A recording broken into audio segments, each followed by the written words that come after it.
So I'm always going to look at it because there's new ways of thinking, there's new technologies, there's new information that comes, and we want to be able to adjust and iterate on that.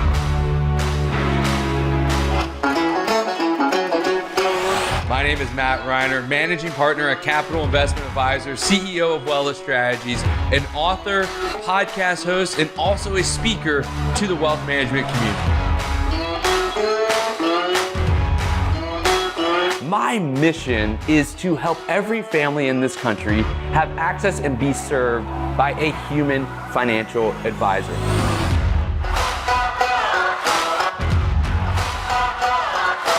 That we all have to live in the moment and not try to force progress too quickly. Let it happen and commit to a long-term strategy in your life, in your business, and in your investment portfolio. And now, your host and my dad, Matt Reiner. Welcome to another episode of the FutureProof Advisor Podcast. I'm so happy you're here joining us this week. Thanks for taking time out of here. We are exploring what is necessary to ensure that we elevate the client experience, engage our teams, and advance our bottom lines over the coming years. It's about being proactive, not reactive to the changes that are happening in our industry and also those around our industry.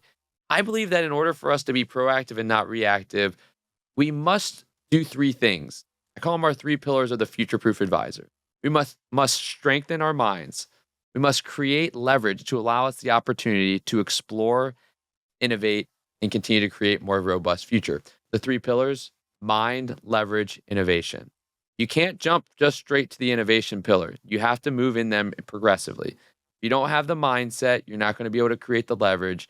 You don't have the mindset and you don't have the leverage or the time, you're not going to be able to go and explore and innovate and be able to accept failure that comes with innovate to then iterate and continue on.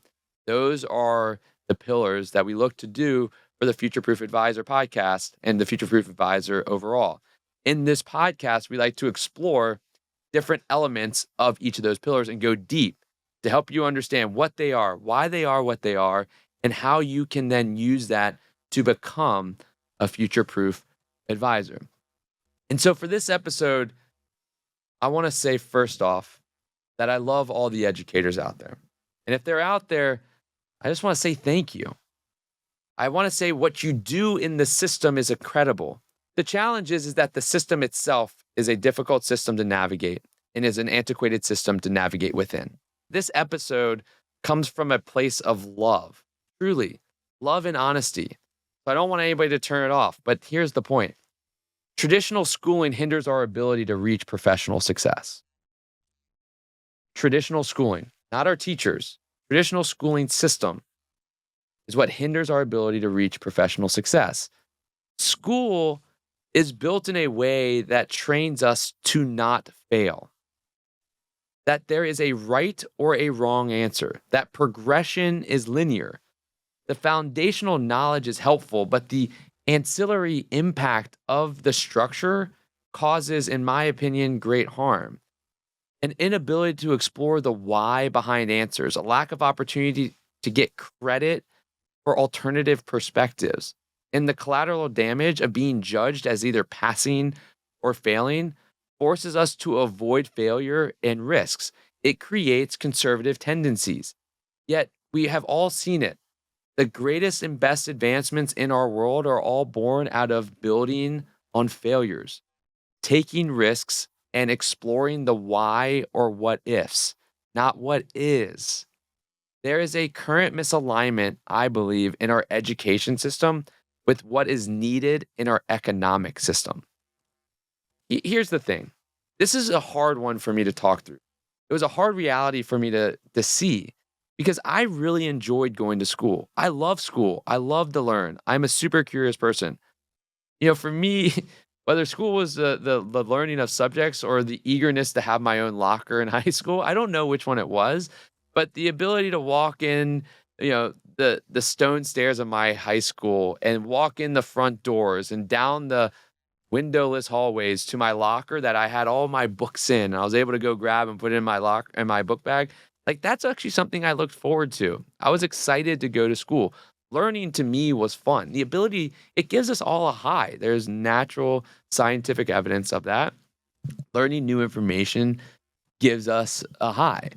But more so, the structure that was created to help me learn was the key, right? Every semester, I always knew the path to success, right? I had a syllabus, I knew what was to come, I knew what I needed to study, and I knew what success was. Pass these 3 tests about these 3 topics. So, what I needed to do, I needed to study hard, get good grades, and follow the plan. And ultimately, you will get where you want to go. I believed in it.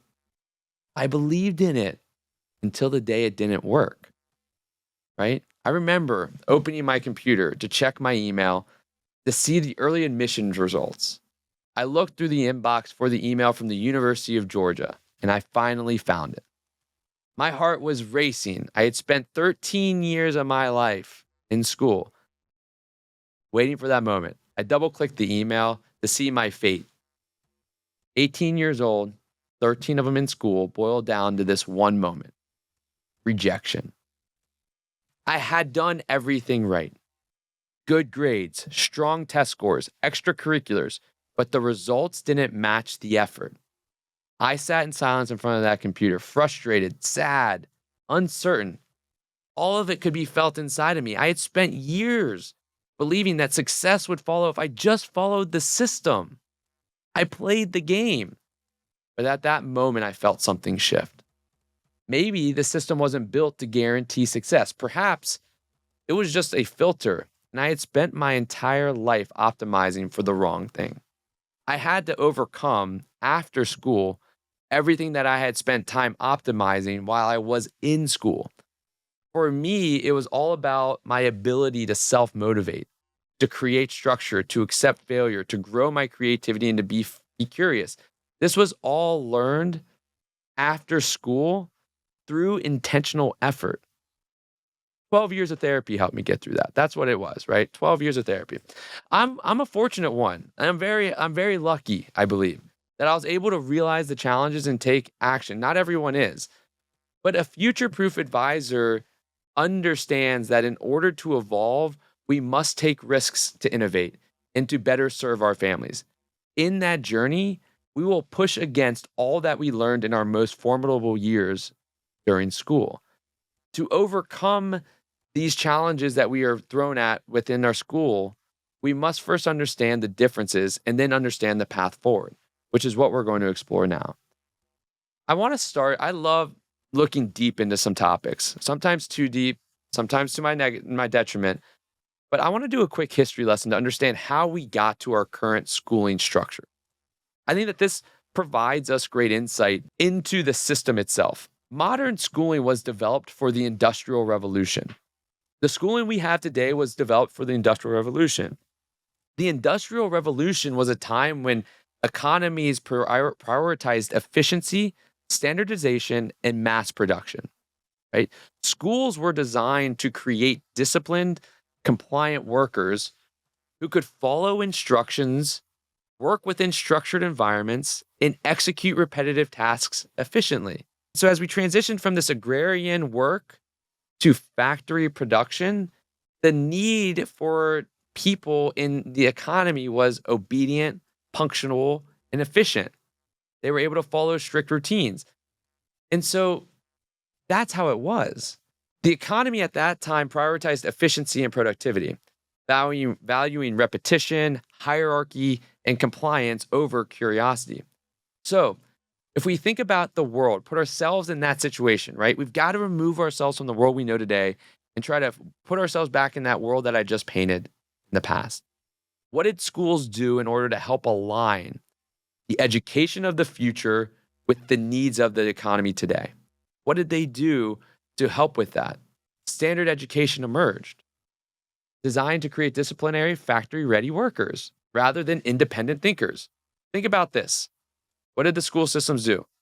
Bell schedules and classroom layouts mimicked factories, right? You have this bell. Students were trained to respond to signals, work within fixed blocks of time, follow direct orders from authority figures, hence teachers, which I love. They also taught memorization and rote learning. over critical thinking. Students were rewarded for following instructions rather than challenging them. You were sent to the principal's office if you challenged the way a teacher was teaching. You had to do what they said, how they said it, or you were in trouble. And then you had standardized testing to ensure compliance with a uniform curriculum, reinforcing the ideas that there was a singular correct answer, rote learning at its finest. And unfortunately, little has changed in the schooling system. And I'm not faulting anybody. To change a schooling system, education system is extremely difficult. I get it. The thing is that the economic system we have has shifted from a focus on production work to knowledge work. We have seen a rise in technological advancement. We are no longer workers who simply, quote unquote, follow orders. This is why people are troubled by the tariffs. Nobody's coming back to just go follow orders in a factory or build furniture in a factory. What we need today is creative problem solvers. We need innovators, lifelong learners. But schools still train students as if they will spend their lives in structured, repetitive jobs. Reality has evolved. Education has stayed the same. It's as if the education system continues to train students on the rotary phone. But when they get to the professional world, they are given an iPhone. It's a challenge. And the real world success thing is not linear. And school, though, measures progress linearly. From the time a child enters kindergarten, their academic journey follows a structured, step-by-step progression. I know you're out there saying, well, Matt, what's the solution? I'm talking about just the situation as it is to help us evolve who we are today. I'm not going to solve the education system. I'm laying out what it is so we know what it is, and then what can we do about it is what we will talk about here soon. But as a young kid, you move from first grade, second grade, third grade with clear milestones and standardization expectations. I mean, I remember I had a ribbon and I had to do 5 or 10 different things to move from kindergarten to first grade. All I had to do was focus on those 5 or 10 things, and that's it, right? Tests and grades create numerical measures of success that reinforce this sense of progress as something as fixed and predictable. If I get a 90 here, I move forward, right? 90 is fixed. The system assumes that learning is evenly distributed over time, meaning that each year builds logically on the last in a structured sequence. And the thing about it is failure is seen as regression. If a student fails, they are held back and they need to repeat a grade. They need to stay longer. They need to do something different than everybody else, right? They're segmented out. And we're doing it because we were wanting to help them go forward, but we don't remember what it means to the individual and what it shows them for their future life. It's reinforcing the idea that progress is linear and setbacks mean falling behind, being different. It's not a good feeling at that point, which creates conservatism. But the thing is that we then enter the real world. And this is a frustration of many leaders in the world today, of younger generations of employees, is that they enter the real world and expect that if I do X, Y, or Z, then we should be a VP. And then if we do A, B, and C, we should be a director. And we get upset. Individuals get upset when that doesn't happen. But in the reality, in the real world, things aren't linear in real life, right? What does success look like in real life? Failures lead to growth. Many and most of the successful entrepreneurs and artists and scientists have failed multiple times before they achieve their success. All they talk about is a success. What got them there is never seen. They accepted failure. Progress happens in unpredictable bursts. Someone might struggle for years and then suddenly achieve this major breakthrough by connecting dots that they never envisioned, but they were just continuing to go, even though having failed. Careers don't follow a fixed path. You don't start year 1 and then year 2, you're this level, and year 3, you're next level, and then year 4, you're partner. It's not that way. You don't graduate from real life. You retire, but it's over 40 years, not 13 years. It's a longer time frame. People change industries and jobs and even skill sets, right? Multiple times because the economy is naturally changing.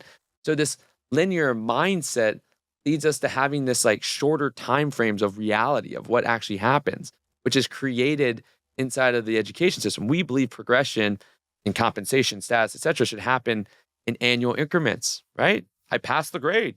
I should get a raise. But that's not the reality of the world, right? School trains us that success is a set of stairs going upwards, and we just need to climb them one at a time.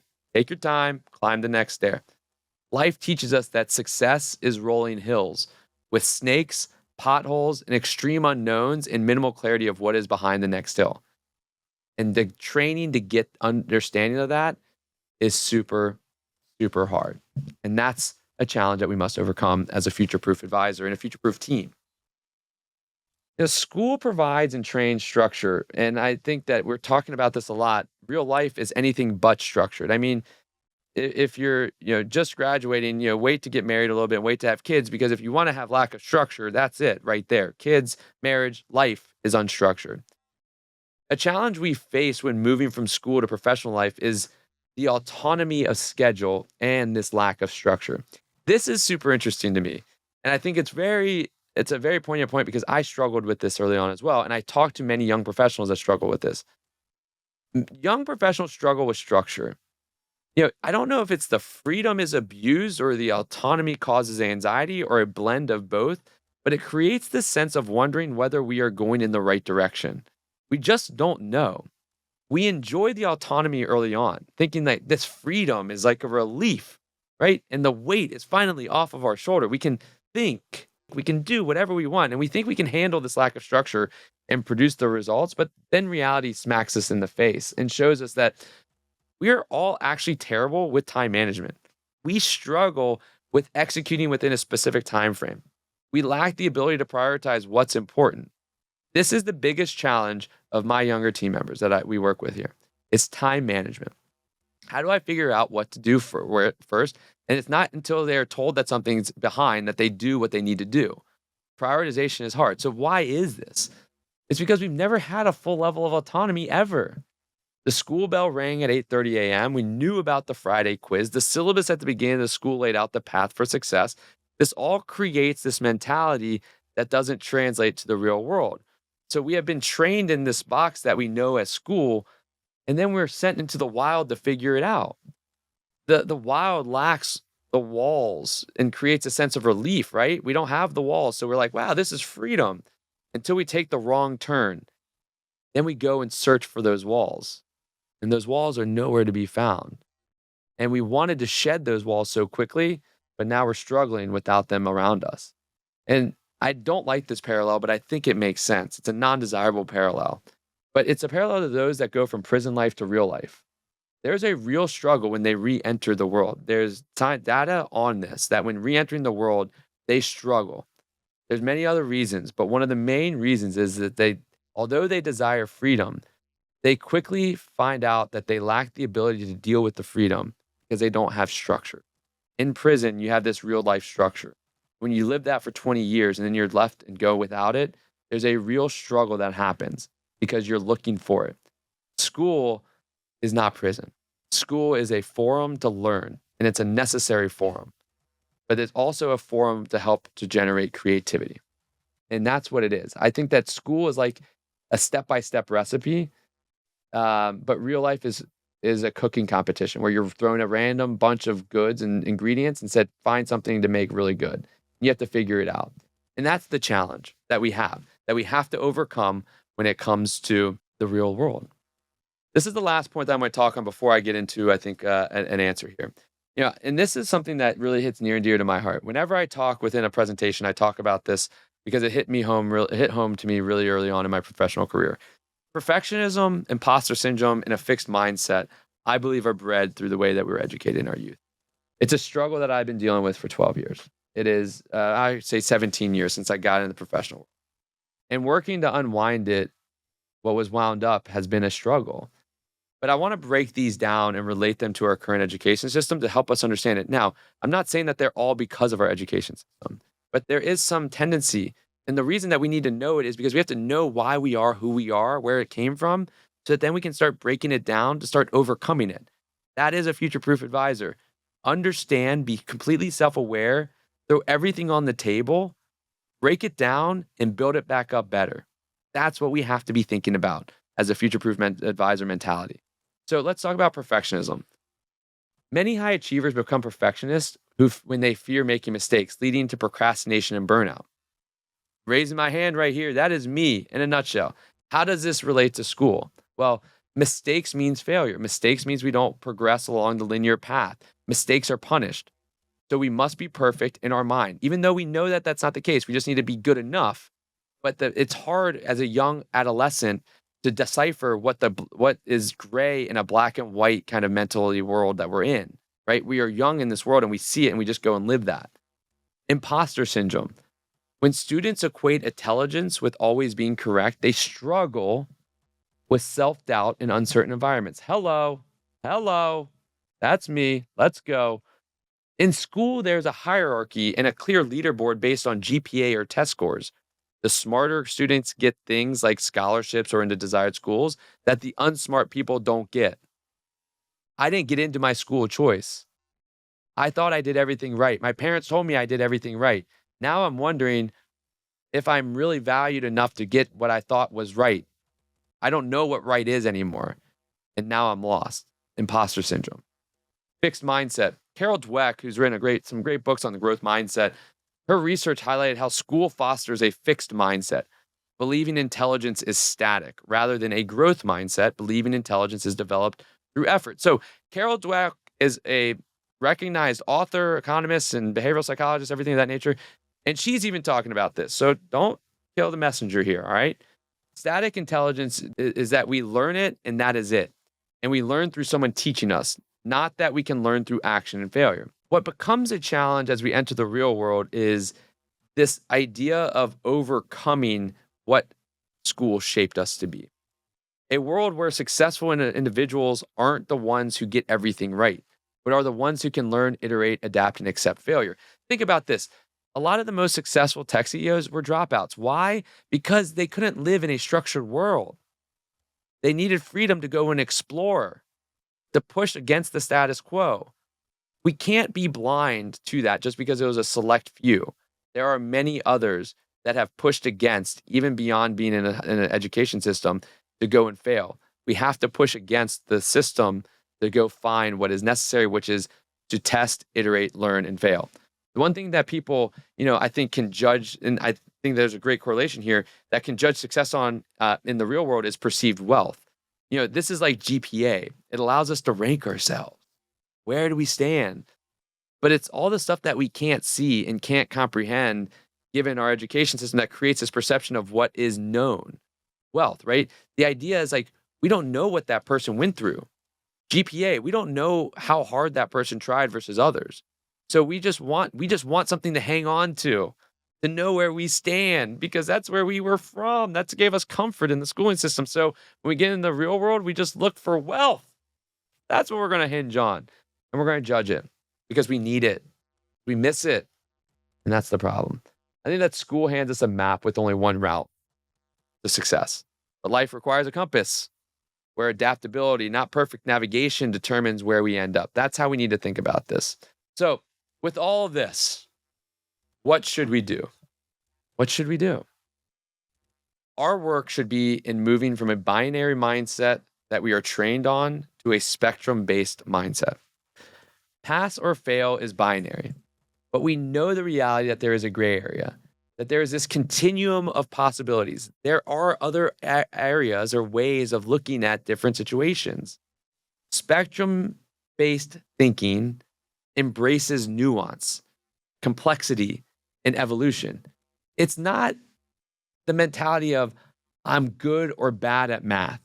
That's binary. Rather, it's math is a skill I can develop over time with effort and different learning strategies. The world doesn't have finites. They have evolutions. The world does not move linear. Who you are today is not who you will be tomorrow. You have the opportunity to define what you're going to be and how you're going to be it. And it's not defined and staying the status quo. The reality is spectrum-based thinking or spectrum-based mentality relates to how we develop and nurture deeper relationships. These all tie together. And I've talked about creating relationships and deeper relationships, right?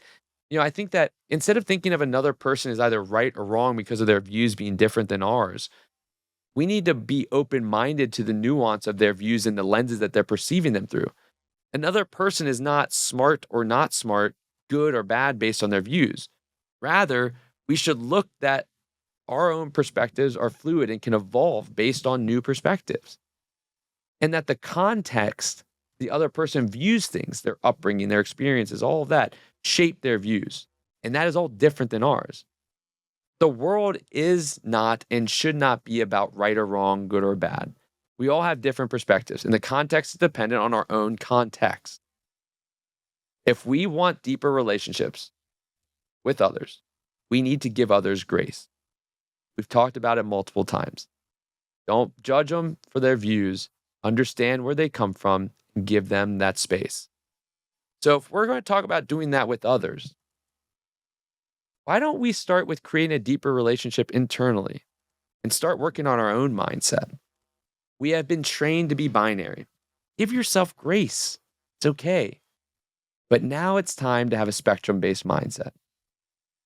A binary mindset is like a light switch. It's either on or it's off. But real life learning is like a dimmer, gradually brightening with effort and experience. We just need to be aware, self-aware, conscious, intentional with how we think and how we act based on what we're thinking and why we're doing it. If we can do that, then we can grow ourselves, grow our firms, grow our experience, grow our value, all of it, and be better, not just personally, but also professionally. I think to evolve and iterate, we must fail. I've had some major failures, and it's been the best learning experience that I've ever had. Failure teaches us much more than any success.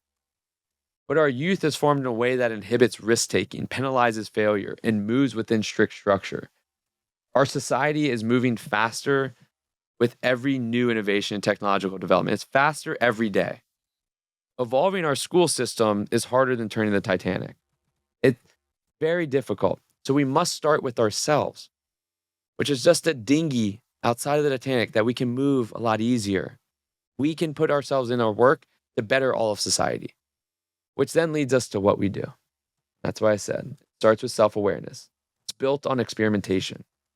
Risk isn't a bad word. It's the word that has led us to the niceties we have today relative to the world in the 60s. People took risks to give us the world we have today. We must take risks to give our families and our clients the world that they want tomorrow as well. It's not just the act of taking the risk. It's the mentality to help accept both the good and the bad of the risk for the benefit of evolution and advancement of how we serve clients. The best future-proof advisors out there are taking intentional, tactical risks to better themselves and to better their firms. They are accepting failure as progress, not as a mistake or as a bad thing. They are creating better boundaries to create more opportunity for autonomy and empowerment in a world of people that are built on structure and progression linearly. And the only way that you do that is to try new things. Test them out. Be okay if people don't like it. It doesn't mean you failed. Failure doesn't mean you go back to second grade anymore. Failure means you move forward in this world faster, better than ever before. So if you enjoyed today's episode, forward it to a friend. Like the episode. If you hated the episode and if you don't agree with it, I'm open-minded. Please tell me. I want to have a conversation with it. I'm not going to try to convince you I'm right. I want to hear why you see me wrong. Leave a comment. Be sure to subscribe to our channel to be alerted of all of our new episodes each week. Also, sign up for the FutureProof Advisor newsletter that I send out every single week. And also every other week, we provide AI content to help you explore and innovate in this fast-paced world of AI and what it means to wealth management. Before you leave, though, be sure to answer our one question poll, which is linked in the summary to today's pod. It's a simple question, as always. One question. How would you say you learned to take risks and accept failure? With that, I say thank you. Thank you for spending time with me today. Go out there and be part of the change that betters our industry. Stay well, be well, and keep exploring.